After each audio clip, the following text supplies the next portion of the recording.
గణపతి చాలా గొప్పగా అనుగ్రహిస్తాడు. మహానుభావుడు వినాయకుడు.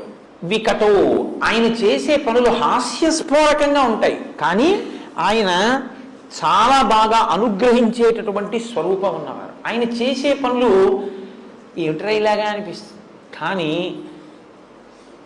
చాలా గమ్మత్తుగా ఉంటుంది ఆయన చేసేది. మీకు నేను ఉదాహరణ చెప్పాలంటే, ఇందాక అన్నా కదా, శ్రీకాంతో మాతులో యస్య, మేనమామ గారు శ్రీ మహావిష్ణువు ఒకసారి వినాయకుడి పుట్టినరోజు వచ్చింది.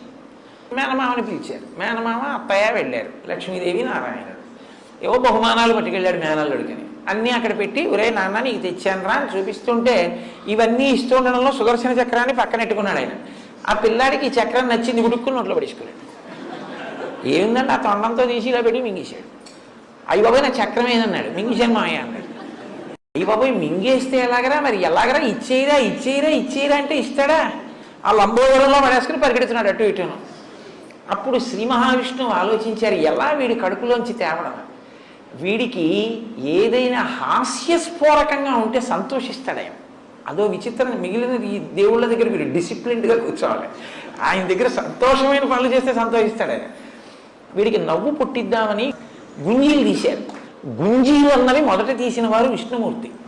తీస్తే వినాయకుడు చూసి, మామయ్య మామయ్య అదేమిటి ఇలా పట్టుకుని